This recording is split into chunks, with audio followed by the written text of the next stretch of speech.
mi boni masumobo nucho Yesu. Ami osumole ni masumoboda.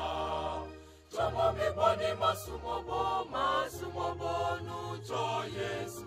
Ami osumole ni masumoboda. Machu onuchumole. Ami jemoke wale nucho. Tomo mi boni masumobo nucho Yesu. Ami osumole ni masumoboda. Machu onuchumole. Ami jemoke wale nucho.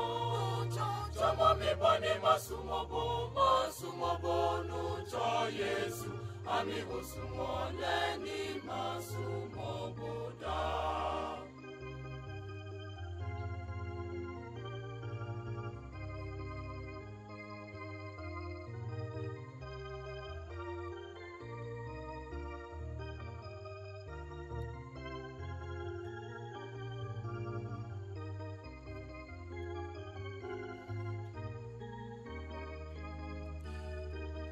Tomo mi boni masumobo nucho Yesu.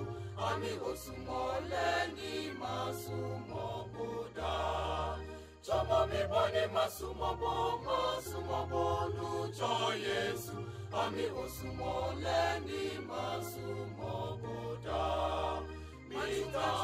Machu onuchumole. Ami jemoke wale nucho.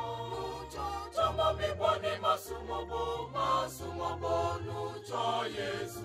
Ami osumole ni masumoboda. Machu onuchumole.